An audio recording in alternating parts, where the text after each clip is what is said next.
नमस्कार, news update में आपका स्वागत है। मैं हूं आपके साथ सिमरन मिश्रा। बढ़ते हैं खबरों की ओर। तो एमडीडीए के उपाध्यक्ष बंशीधर तिवारी ने कहा कि वृक्षारोपण के साथ साथ 1 साल तक उनके रखरखाव की जिम्मेदारी भी उन लोगों को दी जा रही है जिससे वृक्षारोपण करवाया जा रहा है। उन्होंने कहा कि पर्यावरण संरक्षण के लिए यह बहुत जरूरी है और सभी लोग एक मुहिम के तहत काम कर रहे हैं। वहीं उन्होंने कहा कि कई क्षेत्रों में वृक्षारोपण के लिए जिनको ठेके दिए गए हैं वह 1 साल तक पौधों के संरक्षण का काम करेंगे।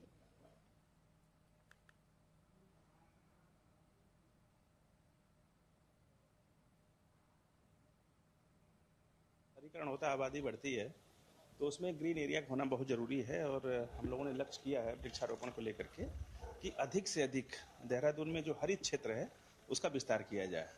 तो उसमें सिटी फॉरेस्ट पार्क भी बनाया। यहाँ पर आप देख रहे हैं काफ़ी बड़ा एरिया है जिसमें हम लोगों ने वृक्षारोपण का अभियान शुरू किया है। और ये मियावाकी फॉरेस्ट के रूप में हम लोग ये विकसित कर रहे हैं। उसका आशय है कि थोड़ा घना होगा और इसमें बायोडाइवर्सिटी का भी हम लोग उसमें बढ़ावा देंगे। इसमें अलग अलग प्रजाति के जो पक्षी हैं और जो जीव जंतु हैं वो इसमें पल्ले के बढ़ेंगे। तो जो जैव विविधता है उसका भी इसमें संरक्षण होगा।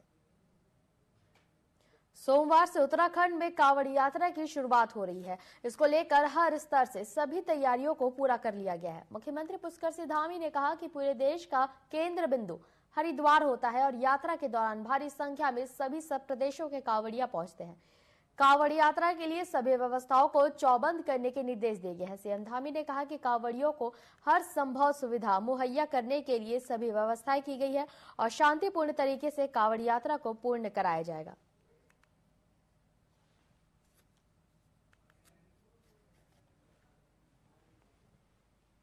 हर बार हमारे लिए बहुत एक उत्साह और उमंग का वातावरण लेकर आती है। पूरे देश भर के शिव भक्त कांवड़ियों का पूरा एक केंद्र बिंदु हमारे राज्य का मां गंगा का हरिद्वार उसका केंद्र बिंदु होता है।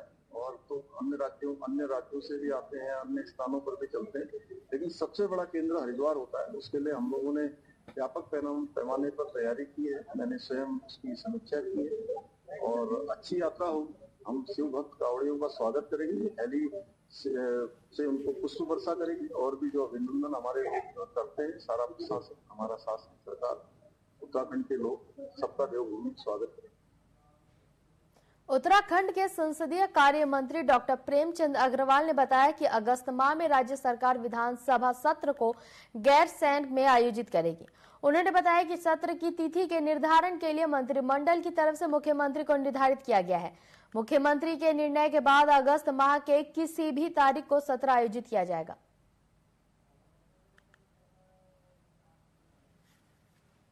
कि हमने अभी कैबिनेट बैठक में निर्णय लिया था कि ये सत्र हम गैरसैंण में लेंगे, वहीं करेंगे और तिथि के निर्धारण के लिए माननीय मुख्यमंत्री जी को अधिकृत किया गया है। लेकिन ये तय है कि अगस्त माह में हम लोग संवैधानिक बाध्यता के रूप में और आवश्यकता के रूप में हमने अगस्त में करना है। तो अगस्त माह के किसी भी समय माननीय मुख्यमंत्री जी के निर्णय के बाद हम लोग इसे गैरसैंण में करेंगे। लालकुआं विधायक डॉक्टर मोहन सिंह बिष्ट इन दिनों खूब चर्चाओं में है। पहले जिलाधिकारी नैनीताल के साथ गौला नदी में चैनलाइजेशन को लेकर बहस और अब एक कांग्रेसी नेता के साथ विधायक के साथ बहस करते नजर आए। जहां पर यह बहस हो रही है वह जगह लालकुआं बिंदुखता रोड की है।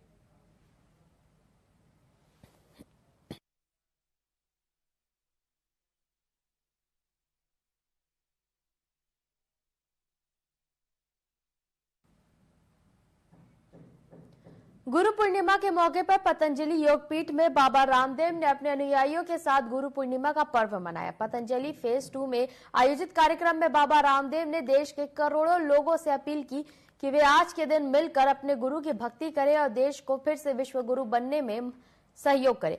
बाबा रामदेव ने कांवड़ मार्ग पर ढाबों पर नाम लिखने के मामले पर अपनी प्रतिक्रिया देते हुए कहा कि जब बाबा रामदेव को अपना नाम लिखने में कोई आपत्ति नहीं है तो रहमान को भी आपत्ति नहीं होनी चाहिए। दिल्ली में बन रहे केदारनाथ मंदिर पर प्रतिक्रिया देते हुए उन्होंने कहा कि देवस्थान हमारे बड़े तीर्थ है और उनका कोई विकल्प नहीं है। गुरु पूर्णिमा भारत की गुरु परंपरा, ऋषि वेद परंपरा, सनातन परंपरा का बहुत ही गौरवमय पूर्णता प्रदान करने वाला पर्व है।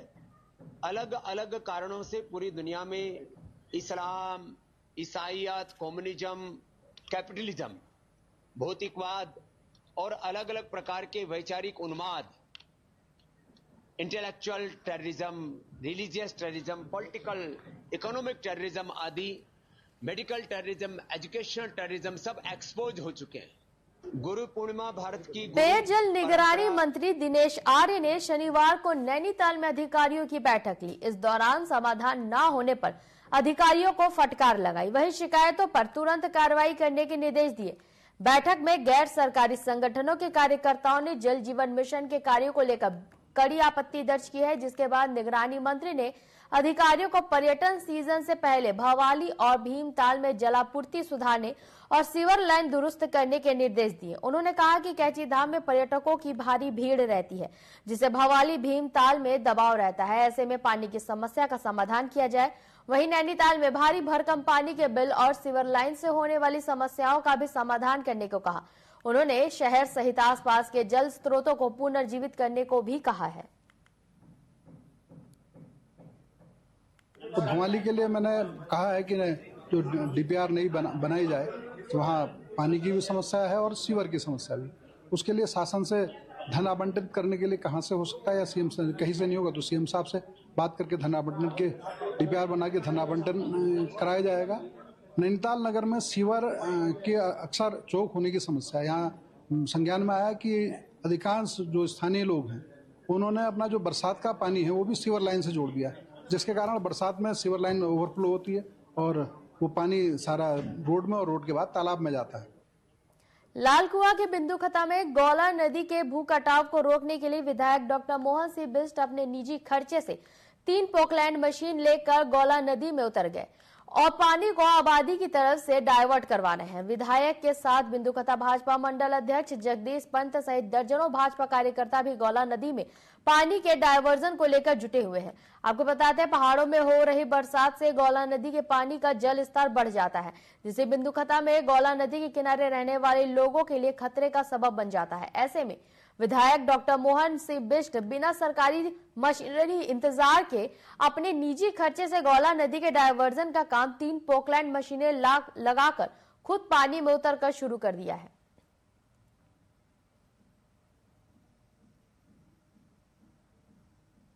अभी जब ज्यादा बरसात आई तो भूमि का कटाव वहां पर हो गया, तो हमने इसी बात को लेकर कल दिशा की बैठक में भी हमारी अधिकारियों से बात हुई थी। हमने उसमें कहा कि विलम्ब होता जा रहा है और कभी भी जो मौसम विभाग है उसके द्वारा लगातार जो है भारी से भारी बारिश का अलर्ट दिया जा रहा है। और इस बार हमारे क्षेत्र में दिक्कत थोड़ा इसलिए भी ज्यादा है क्योंकि जो देवखड़ी नाले का पानी लालकुआ नहर में मिलाया है वह पानी पूरे क्षेत्र में फैल रहा है। विगत दिवस मेरे क्षेत्र में स्कूल बन रहे हैं, लालकुआ रेलवे स्टेशन में पानी भरने से 3 दिन वहां पर ट्रेनों का यातायात बाधित रहा है।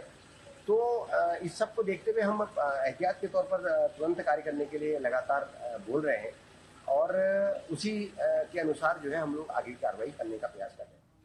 तो बाजपुर के राजकीय स्नातकोत्तर महाविद्यालय में छात्र छात्राओं के प्रवेश के लिए सीटें बढ़ाए जाने की मांग को लेकर छात्र छात्राओं में आक्रोश बढ़ता जा रहा है, जिसके चलते आक्रोशित छात्र संघ सचिव आदर्श कुमार ने अन्य छात्र छात्राओं के साथ क्रमिक अनशन शुरू कर दिया है और मांग पूरी नहीं होने पर भूख हड़ताल शुरू करने की चेतावनी दी है। छात्र संघ सचिव आदर्श कुमार ने कहा कि कई बार सीटें बढ़ाए जाने की मांग को लेकर ज्ञापन दिया जा चुका है, लेकिन सीटें नहीं बढ़ाई जा रही।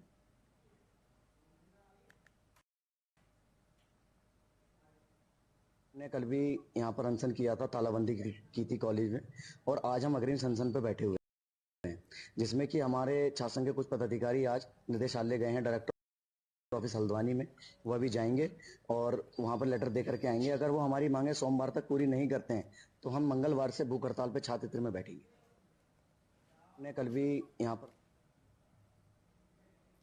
रुद्रपुर के रमपुरा में बीएचईएल के पास युवक पर जानलेवा हमला करने वाले 3 आरोपियों को पुलिस ने शनिवार को गिरफ्तार कर लिया है। पुलिस ने आरोपियों को जेल भेज दिया है। घटना का खुलासा करते हुए सीओ ने बताया कि साथ ही घर के बाहर खड़े चाउमीन के ठेले में भी तोड़फोड़ की। बेटे ने विरोध किया तो आरोपियों ने उसकी भी पिटाई की। शोर मचाने पर जुटी भीड़ को देखकर आरोपी तलवार लहराते हुए धमकी देते हुए भाग निकले।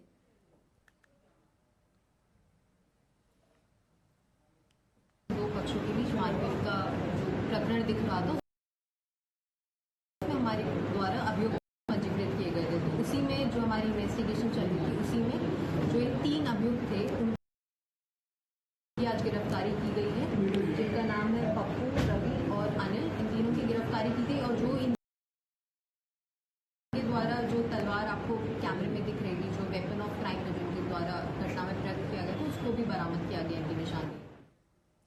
केदारनाथ यात्रा मार्ग के पास पहाड़ी से मलबा और भारी पत्थर गिरने से 3 यात्रियों की मौत हो गई है, वहीं कई लोग घायल हो गए हैं। घायलों का अस्पताल में इलाज जारी है। वहीं इस मामले में सीएम धामी ने घटना पर दुख जताते हुए कहा कि समाचार अत्यंत दुखद है। घटनास्थल पर राहत और बचाव कार्य जारी है। इस संबंध में निरंतर अधिकारियों के संपर्क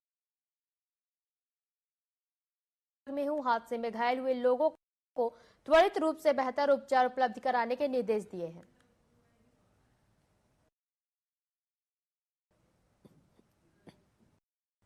अवरुद्ध हो गया जब क्षेत्र में भारी बारिश के बाद चट्टानें सड़क पर गिर गई। मलबा गिरने और जमा होने से कई घंटों तक वाहनों की आवाजाही रुकी रही।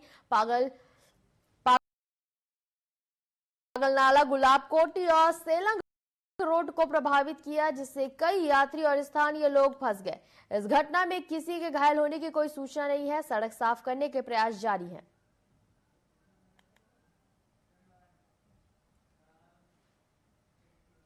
हल्द्वानी के छात्रों के साथ हो रही अनदेखी को लेकर महिला कॉलेज की छात्रों ने यूनिवर्सिटी पर गंभीर आरोप लगाए हैं। छात्रों का कहना है कि फर्स्ट और सेकंड सेमेस्टर का रिजल्ट क्लियर होगा, तभी 5वें सेमेस्टर स्टूडेंट प्रमोट होगा और जिन बच्चों के विषय सही है उनका रिजल्ट गलत आ रहा है। वहीं आरोपों को लेकर महिला कॉलेज के प्राचार्य ने कहा कि नई शिक्षा नीति के तहत आए नियमों की जानकारी बच्चों को नहीं है, इस वजह से स्टूडेंट को दिक्कतों का सामना करना पड़ रहा है।